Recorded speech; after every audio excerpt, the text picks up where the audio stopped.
yeah, I'm thrilled to be coming so many times to the Musikverein. It's a childhood dream come true for me.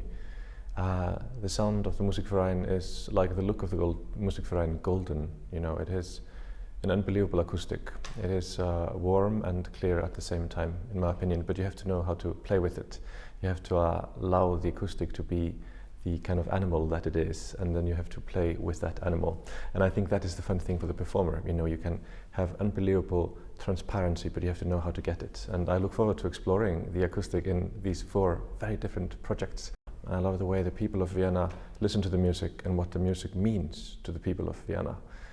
You feel it.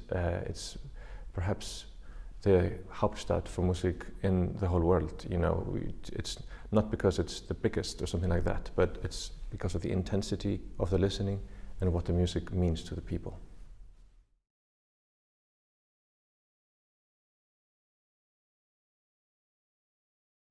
Yuja is, of course, one of the greatest pianists in the world, and the idea for this came actually in a festival in Latvia, in Riga, or Jurmala festival 3 years ago. It was her idea. We were having dinner after a performance she gave, and she said, "Why don't we do 2 piano stuff together?" And I said, "Sure, let's do it." And then we started to talk about the program, and the program we're going to do in Musikverein is wild, and it's a wonderful program. It has, well, the Schubert Fantasy in F minor, where we play 4 hands on 1 piano, and then it has the Rachmaninoff symphonic dances for 2 pianos.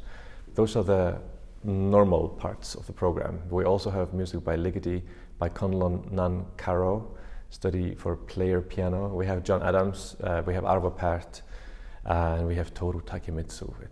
It's a program of color. It's the first duo project that I have ever done as a tour, and I think the same for Yuja. It's the first time we're doing this, both together and also, you know, and so it's a new thing. To play 2 pianos is a very interesting thing, and we are, I think I can say, we are quite strong personalities in music, and we are of course different. And that is what makes it interesting. It's the meeting of different dynamics, and to try to make the 2 pianos become one. You know, it's a really fascinating thing to play with texture and to play with nuance. And I think the Musikverein is a great place to have a lot of fun with that.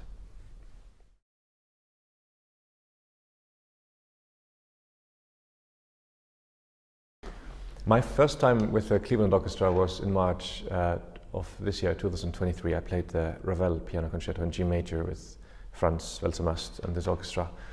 It's an unbelievable orchestra. You know, it's a full symphony orchestra, but they play with the kind of intensity and the chamber music quality of a chamber orchestra.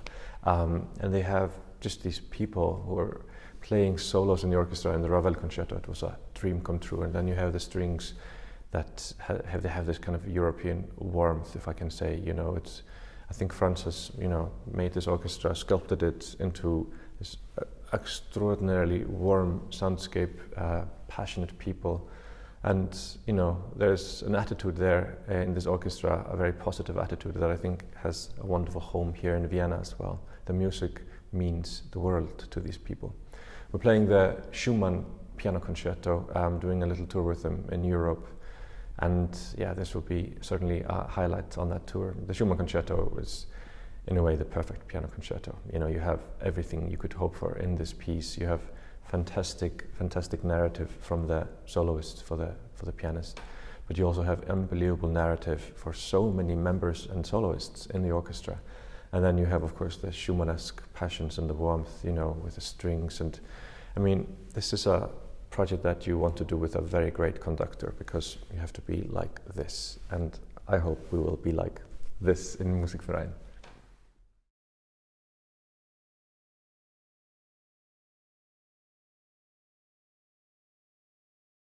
I remember the first time I played with John Adams and the first time I met him. It was the last 2 weeks we both played before the pandemic. So this was in late February and early March of 2020. We played his concerto, Must the Devil Have All the Good Tunes, in Paris and in Amsterdam. And you know, John Adams, he's one of the great composers of all time, certainly of our time.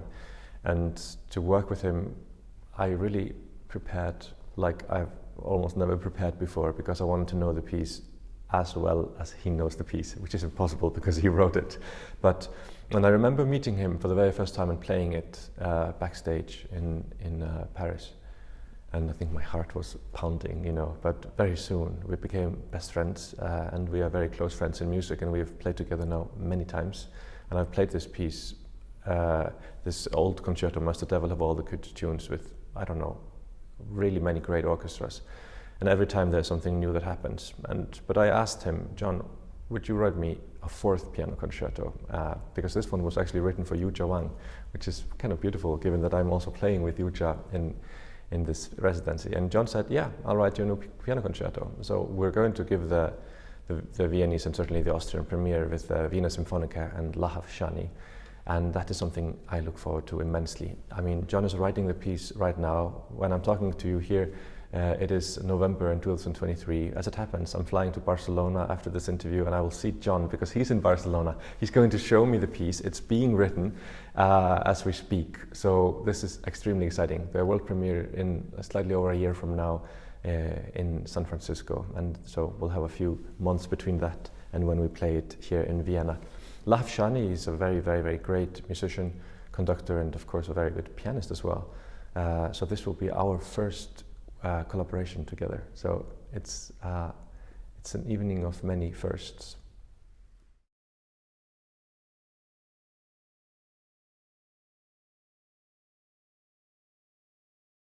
I'm often asked why Iceland is such a musical nation. And there's no answer to the question, of course, but it's fun to speculate why that could be. People sing in choirs, you know, half the population seems to be in a choir. But we are also more and more becoming instrumentalists and doing things like that. That's a new tradition. I think, you know, we don't have the culture of Austria or Germany or the old European nations. So one of the beautiful things is that everything is sort of still being formed in this country. It's a very fun time to be an Icelandic musician. You could say that maybe one of the reasons why we, you know, really go to music is because it can be a very difficult country to live in. It's, I think, one of the most beautiful countries on the planet, but it's also the weather conditions and the darkness in the winter. It's a harsh country as well. It's a harsh kind of beauty. And sometimes I like to fantasize that people are singing together, you know, to bring warmth to their hearts, to bring a little bit of light to their hearts in those days in December when the day is only 4 or 5 hours long, you know. But I think also, you know, we have been slightly fortunate with the people, the musicians who have come in the last 50 years in Iceland. You can look to someone like Björk, the singer, who is now, of course, an icon, you know, but the way she led the way for my generation and even younger generations is, I think, a very exemplary way, because she has kind of taken down all these barriers between classical music, pop music, jazz, experimental music, electronic music. All of this is her. And I think the attitude in Iceland is a very positive attitude to make music. We have to experiment, and we don't have a tradition to fall back on. And that can be a weakness, but it can also be a wonderful strength.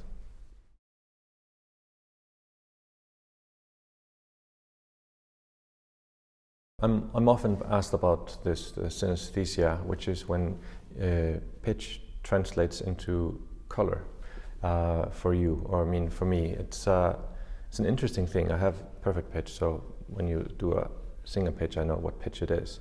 But when I was growing up as a kid, 4 or 5 years old, I thought everybody had what I have, which is to consider pitch to be a specific color. So here I am dressed in green. This would be the pitch of E, you know, and if you have brown here on the chair, that would be the pitch of D, you know, and C would be white, and F is blue, and G is red, A is yellow, and H or B is purple. That sounds a little bit crazy, right? But to me, it's as logical as saying the grass is green and the sun is yellow and the sky is blue. It's just an association that somewhere in my childhood was formed as my brain was forming between pitch and color, and it's very hard to explain it. It comes very often for young kids who are surrounded by music, and in my upbringing, my mother is a piano teacher, and I would listen to her piano lessons, and I would hear so much piano and so much music, and I think, you know, as my brain was forming those neurological connections, something pushed it to believe that, you know, red is the pitch of G. Who knows what it is? At a certain moment, maybe I was, you know, dressed in red, or someone was dressed in red and was playing a piece in G major, and then this connection was formed. I don't know. It's very interesting. It's fascinating. But it doesn't work like, let's say, if I'm playing a piano concerto in G, Ravel, like I played here last year in the Musikverein. It doesn't mean that I have like a red filter over my eyes or something like that. Not at all. It's just that, you know, if you ask me what is G, I say G is red. It's a deep thing. It's hard to explain, but I hope it makes some sort of sense. What note would be golden? Golden actually is interesting. There is no note that is golden, but I would say C sharp is quite close to it. Yeah, but there's nothing that's quite golden. Maybe that's just the Musikverein that has to be golden.